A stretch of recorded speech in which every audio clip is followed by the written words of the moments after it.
सामान्य न हो, हम सोने की खरीद को टालें, गोल्ड की जरूरत नहीं है।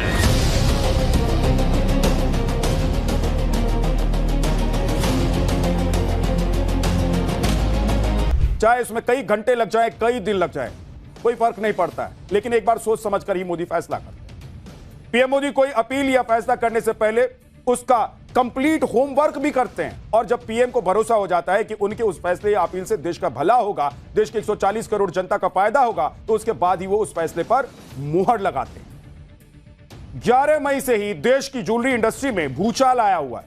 मोदी विरोधियों के द्वारा यह बातें फैलाई जा रही हैं कि पीएम मोदी ने बिना सोचे समझे यह सोना न खरीदने की अपील कर दी। कई सराफा संगठन भी कह रहे हैं कि पीएम मोदी को यह अपील करने से कम उनसे तो बात कर लेनी चाहिए थी, क्योंकि ज्वेलरी इंडस्ट्री कोई छोटी मोटी इंडस्ट्री नहीं है। इससे करीब 50 लाख लोगों की रोजी रोटी जुड़ी हुई है। आप समझिए कि पीएम मोदी की अपील के बाद सराफा कारोबारियों के चेहरे उतर गए हैं। बड़े बड़े ज्वेलरी शोरूम के मालिक माथा पकड़कर बैठ गए कि एक साल तक वो कैसे सरवाइव करेंगे। लेकिन सिक्के का दूसरा पहलू भी है। पीएम मोदी ने जन भागीदारी की जिस उम्मीद के साथ देश के 140 करोड़ लोगों से सोना ना खरीदने की अपील की, उस उम्मीद को कायम रखने के लिए अगर लोग मोदी का साथ देना शुरू करें तो क्या ही गजब हो जाए। आज का ये डिटेल आपको दिखाऊंगा कि कैसे देश की तस्वीर और तकदीर बदल सकती है पीएम मोदी की इस अपील के बाद। हमारे घरों में महिलाओं के करीब 50% जेवर हमेशा तिजोरी में ही बंद रहते हैं, और वो तभी निकलते हैं जब शादी ब्याह जैसा कोई खास मौका आता है। तो सोचिए कि अगर हम परिवार जिसमें सोना आपके पास जमा है, हर परिवार अपना गैर जरूरी सोना ब्याज पर सरकार को दे दे तो क्या होगा? इसका कितना बड़ा असर देश पर पड़ेगा, कैसे रातों रात भारत की किस्मत सोने की तरह चमकने लगेगी, आज ये आपको बताऊं। और इसी तरह अगर देश के सभी बड़े मंदिर अपनी तिजोरियों में रखे हजारों टन सोना सरकार को दे दे तो कमाल हो जाएगा। यह भी आज आपको बताने वाला हूं कि क्या क्या कमाल हो सकता है। आज आपको यह भी बताऊंगा कि यूएई में जहां सोने की कोई खदान तक नहीं है, वो देश सोने का दूसरा सबसे बड़ा ट्रेड कैसे कर रहा है, सबसे बड़ा ट्रेडर कैसे बन गया। जब सोने के रेट से दुनिया में हाय तौबा मची हुई है, तब चीन दबाकर सोना क्यों खरीद रहा है। चांदी का क्या हाल है, क्या चांदी के रेट अभी भी कम नहीं होंगे। साथ ही बात होगी पीएम की पेट्रोल वाली अपील की भी। लोग ईवी और पब्लिक ट्रांसपोर्ट का मैक्सिमम इस्तेमाल शुरू कर दें तो भारत को कितना फायदा होने लगेगा, यह सब आज आपको बताने वाला। लेकिन पहले ये ट्रिलर। जब तक हालात सामान्य न हो, हम सोने की खरीद को टालें, गोल्ड की जरूरत नहीं है।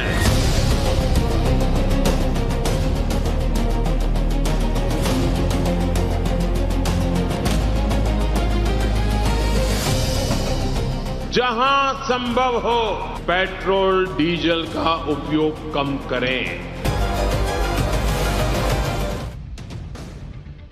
11 मई को पीएम मोदी ने देश की जनता से सोना न खरीदने की अपील की, और उसके 2 दिन के बाद यानी कि 13 मई को सोने पर भारी भरकम इंपोर्ट ड्यूटी बढ़ा दी गई, ताकि जो सोना पहले से महंगा है वो और महंगा हो जाए। पीएम मोदी ने क्या सोचकर किया, ये आगे आज आपको बताने वाला हूं। लेकिन अभी देखिए कि सोने पर इंपोर्ट ड्यूटी बढ़ते ही सीएमएक्स यानी कि मल्टी कमोडिटी एक्सचेंज में सोने के दाम कहां से कहां पहुंच गए।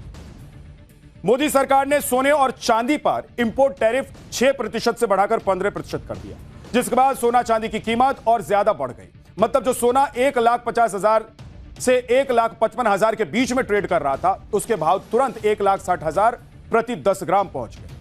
आज सुबह एमसीएक्स में 10 ग्राम सोने का दाम 1,62,758 रुपए था, और 1 किलो चांदी का दाम 2,98,432 रुपए था। यानी मोदी सरकार के इंपोर्ट ड्यूटी बढ़ाने से सोना एक बार में ही करीब 10,000 रुपए महंगा हो गया। आमतौर पर संकट के दौरान सरकारें समस्याओं को खुलकर नहीं बताती, बड़े संकट को भी सरकारें बहुत हल्का करके बताती हैं, ताकि लोगों में पैनिक ना फैले, अफवाह ना फैले और सिचुएशन अंडर कंट्रोल रहे, अनकंट्रोल ना हो जाए। लेकिन इस बार पीएम ने किसी संकट की वजह से सोना ना खरीदने की अपील नहीं की है, बल्कि उन्होंने यह अपील एहतियातन की है। यानी कि संकट आने से पहले ही सरकार जन भागीदारी के जरिए उससे निपटने की तैयारी कर रही है, और वो तैयारी है कि विदेशी मुद्रा भंडार को खर्च होने से बचाया जाए, कैसे उसको बचाकर रखा जाए। लेकिन मोदी की अपील का असर क्या हुआ है, यह आपको दिखाता हूं। मीडिया रिपोर्ट्स के मुताबिक बहुत सारे लोगों ने पीएम की अपील का उल्टा मतलब निकाल लिया। लोगों को लगा कि अभी तो पीएम मोदी अपील कर रहे हैं कहीं बाद में सोने के दाम बढ़ गए या सरकार ने इंपोर्ट ड्यूटी बढ़ा दी तो क्या हो जाएगा। इसलिए देश के कई हिस्सों में सोने की पैनिक बाइंग शुरू होगी। आप देखिए कि मोदी की अपील के बाद पिछले 2 दिनों में ब्राइडल ज्वेलरी की बिक्री में 15% से 20% की तेजी आ गई। जिनके घरों में 4 से 6 महीने बाद शादी होने वाली थी, उन्होंने पैनिक में आकर अभी से गहने खरीदने शुरू कर दिए। मीडिया रिपोर्ट्स के मुताबिक ज्वेलरी के बड़े शोरूम ने 25 लाख से ज्यादा का सोना बेच दिया है, जबकि मिड साइज की ज्वेलरी शॉप्स में 15 लाख से 18 लाख रुपए तक का सोना सेल किया जा चुका है। मुंबई के मशहूर ज्वेलरी बाजार में भी सोने की बिक्री 20% बढ़ गई है। ओवरऑल देखें तो पूरे देश में पिछले 2 महीने में सोने के गहनों की खरीद 20% तक बढ़ गई। मुंबई, दिल्ली, कोलकाता, चेन्नई, बेंगलुरु जैसे जो बड़े शहर हैं उसमें पैनिक बाइंग देखने को मिली और इस दौरान हैवी ब्राइडल सेट्स की डिमांड सबसे ज्यादा हो गई कि भाई 2 महीने 4 महीने बाद शादी होने वाली है घर में, तो पता नहीं क्या होगा, अभी खरीद के रख लें। क्योंकि परंपरा के हिसाब से और जो सिस्टम कस्टम है उस कस्टम के हिसाब से आपको मजबूरन वो गहना देना ही पड़ता है। आपको देखना ही पड़ता है कि गहना हम अपने शादी ब्याह समारोह में एक दूसरे को देंगे ही, इसलिए लोगों ने खरीदना शुरू कर दिया अभी से। मतलब लोगों ने पैनिक में आकर सोने के गहने खूब खरीदे, खासकर शादी ब्याह वाले जो परिवार हैं। हालांकि एक्सपर्ट्स का कहना है कि पीएम मोदी की अपील लंबे समय तक मानी गई तो सोने की डिमांड कम हो सकती है। कहा जाता है कि हमारे देश के मंदिरों और घरों में हजारों टन सोना पड़ा हुआ है। वैसे तो यह सोना किसी काम का नहीं है, बस रखा हुआ है। अगर इसका सही इस्तेमाल किया जाए तो क्या हो जाएगा, वो आपको बताने वाला हूं। पहले देखिए कि हमारे देश के बड़े बड़े मंदिरों और घरों में कुल अनुमानित गोल्ड रिजर्व 50,000 टन है और इन सोने के भंडार का बड़ा हिस्सा भारत की अर्थव्यवस्था से बाहर है, क्योंकि वो उसमें आते ही नहीं, शामिल ही नहीं है। वो सरकारी खजाने में नहीं गिने जाते हैं, वो मंदिर के खजाने में गिने जाते हैं। लेकिन मान लीजिए कि अगर पीएम की अपील पर देश के बड़े बड़े मंदिर अपने खजाने में रखा हुआ सोना भारत सरकार को एक स्कीम के तहत दे दे, जिससे उन मंदिरों की कमाई भी और भारत को सोना बाहर से खरीदना भी ना पड़े, तो आप सोचिए क्या हो जाएगा, क्या क्या हो सकता है। अब ध्यान से देखते रहिए, बता रहा हूं कि क्या क्या हो सकता है। देश कहां से कहां पहुंच जाएगा, अमेरिका कहां रह जाएगा, चीन कहां छूट जाएगा। अभी भारत का गोल्ड रिजर्व 880 टन है, 880 टन। और केरल के पद्मनाभ स्वामी मंदिर, तिरुपति बालाजी मंदिर और वैष्णो देवी धाम जैसे जो बड़े मंदिर हैं, जानते हैं उनका कुल सोना उनके पास कितना है? करीब 4000 टन। यह अनुमान है, सिर्फ हो सकता है इससे ज्यादा हो। अगर सरकार को यह सारा सोना मिल जाए, यानी कि सरकारी खजाने में सारा सोना आ जाए, तो भारत का गोल्ड रिजर्व 5000 टन के आसपास हो जाए। जोड़ दीजिए आप कि 880 टन और उसके बाद जोड़िए कि अगर जो मंदिरों में जो अनुमान लगाया जा रहा है कि करीब 4000 टन मंदिरों में सोना पड़ा हुआ है, वो दोनों अगर मिल जाएंगे तो 5000 टन नहीं हो जाएगा। अब सोचिए कि क्या हो सकता है, अभी देखते रहिए। यानी कि भारत का गोल्ड रिजर्व 4 से 5 गुना एकदम से बढ़ जाए, अचानक से बढ़ जाएगा और भारत दुनिया के टॉप गोल्ड होल्डिंग देशों में शामिल हो जाएगा। यानी कि भारत उन देशों में शामिल हो जाएगा जिनके पास सबसे ज्यादा सोना रिजर्व में।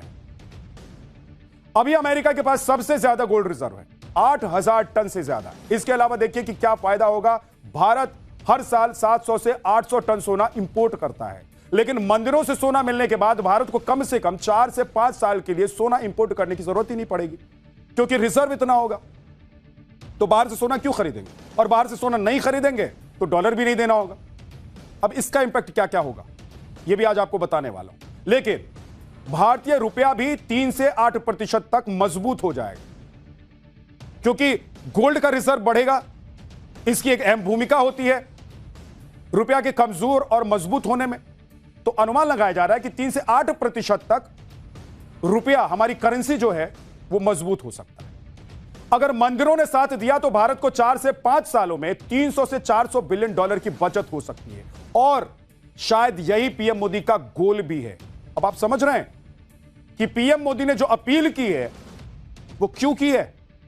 भाई कोई सोच रहा था, कोई देख रहा था कि क्या होने वाला है, लेकिन लोग कहते हैं ना प्रधानमंत्री नरेंद्र मोदी के लिए कि दूर की बातों को समझते हैं, जानते हैं, इसीलिए पहले से प्लान करने लग जाते हैं। सबसे बड़ी बात है कि भारत सोने के मामले में 4 से 5 साल के लिए ही सही, लेकिन आत्मनिर्भर बन जाएगा। यानी भारत को विदेश से सोना मंगाना नहीं पड़ेगा।